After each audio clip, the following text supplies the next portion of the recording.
अब section number 121 के ऊपर हम आते हैं। यहाँ पे गिवन है कि अगर आप हर्ट कॉज करते हो या फिर आप ग्रीवियस हर्ट कॉज करते हो to deter public servant from doing his duty, यानी पब्लिक सर्वेंट को अपने ड्यूटी से रोकने के लिए आप हर्ट या फिर ग्रीवियस हर्ट कॉज करते हो तो सेक्शन नंबर 121 में आपको पनिशमेंट मिल सकती है। ओके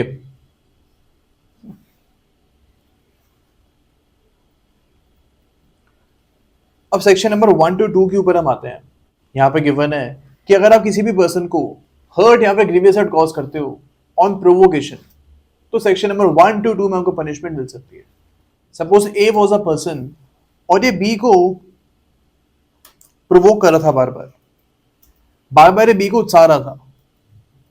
ओके अब इस प्रोवोकेशन के ऊपर बी ने ए को मार दिया, बी ने ए को हर्ट कॉज कर दिया ऑन प्रोवोकेशन, तो यहां पे सेक्शन नंबर 122 में बी को पनिशमेंट मिल सकती है।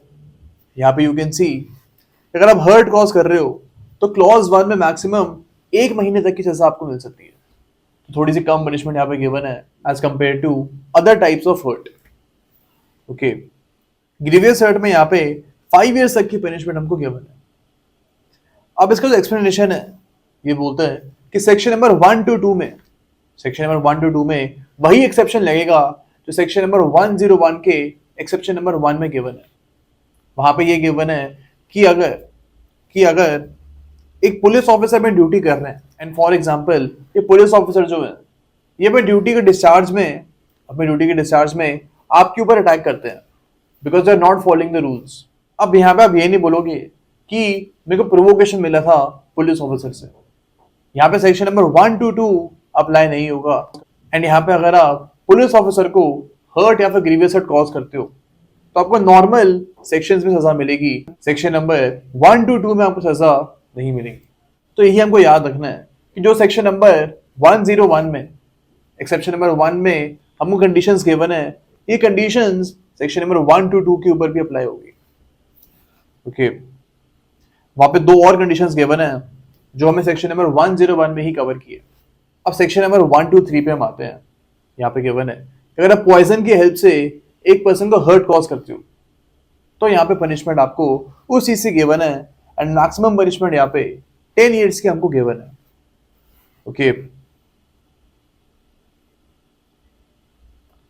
पॉइजन के अलावा यहाँ पे ड्रग्स के बारे में बात करी गई है, यानी कि अगर आप कोई ऐसा हार्मफुल ड्रग जो है एक पर्सन को दे रहे हो जिससे उस पर्सन की हेल्थ में इश्यूज आ जाते हैं, यहाँ पे सेक्शन नंबर 123 में हमको पनिशमेंट मिल सकती है। अब सेक्शन नंबर 124 पे हम आते हैं। यहाँ पे एसिड अटैक के बारे में बात करी गई है। हम इसको ऑलरेडी डिस्कस कर चुके हैं कि permanent disfiguration of face was covered under section number 116 of BNS।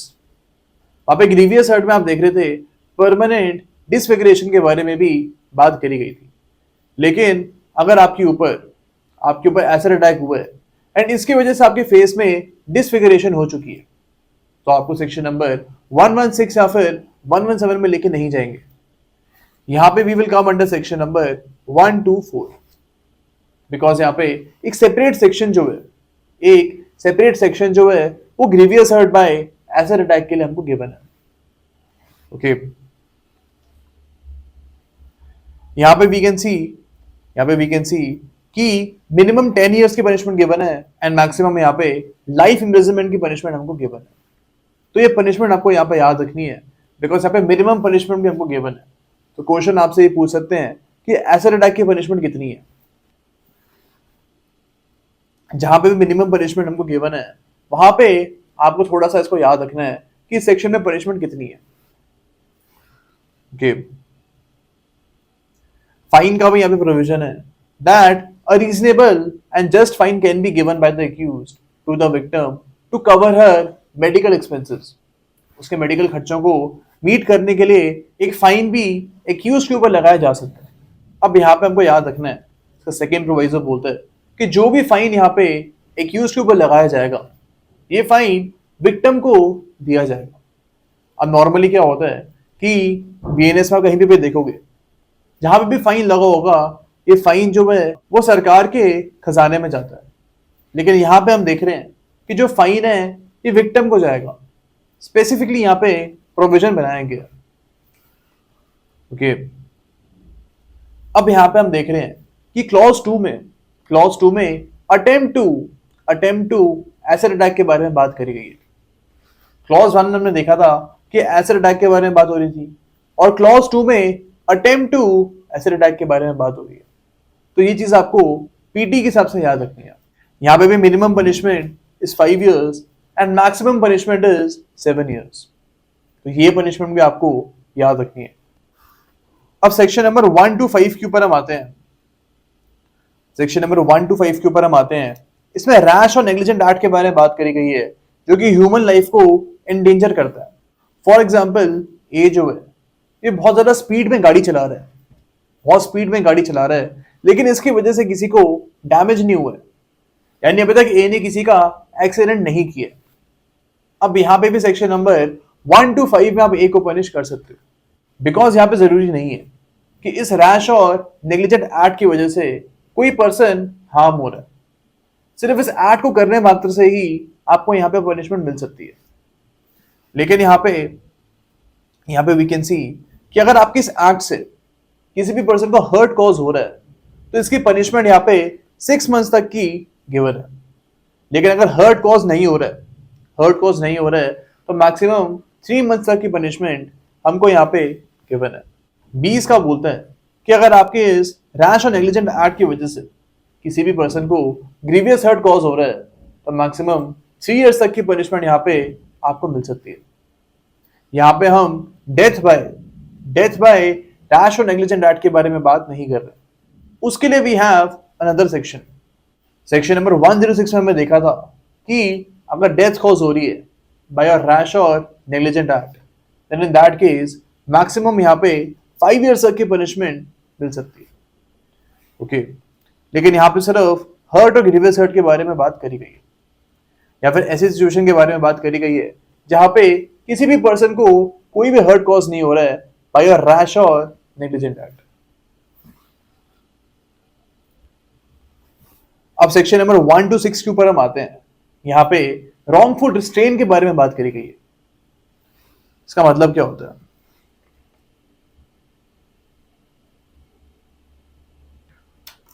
For example, A is a person, ये बी का राइट टू वे को वायलेट कर रहा है।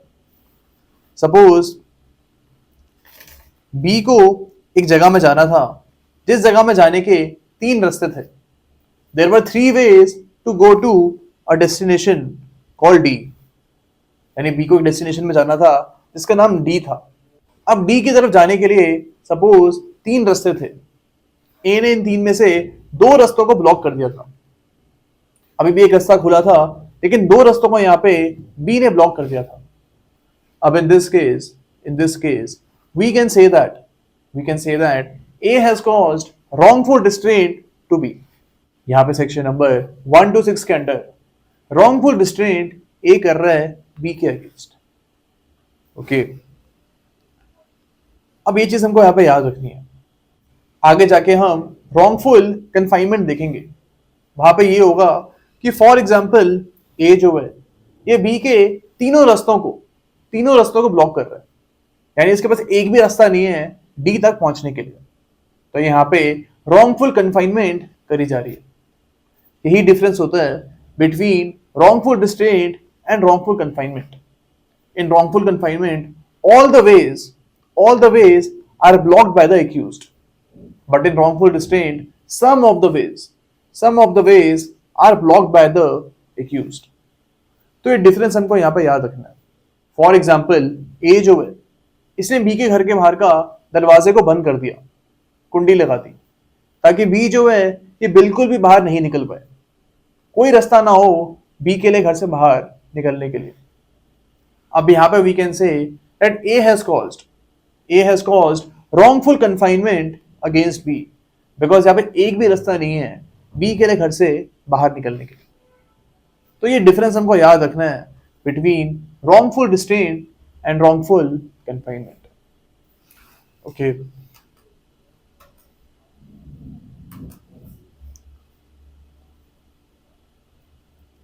अब इसका एक्सेप्शन भी हमको गिवन है कि अगर आप गुड फेथ में रॉन्गफुल डिस्टेन कर रहे हो, रॉन्गफुल डिस्टेन कर रहे हो बिकॉज आपको लगता है कि आपका लॉफुल राइट है ऑब्स्ट्रक्शन करने के लिए।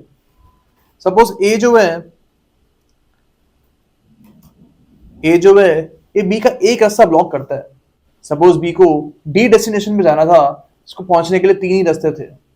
अब यहाँ पे ए जो है एक रास्ते को ब्लॉक कर देता है बिकॉज ए को लगता है कि इस रास्ते के ऊपर ए का अधिकार है, A has the rights over this way. अब एक्चुअली में ये रास्ता ए को बिलोंग नहीं करता था, बट गुड फेथ में आप बोल सकते हो कि ए को ऐसा लगता था कि ये रास्ता मेरा है।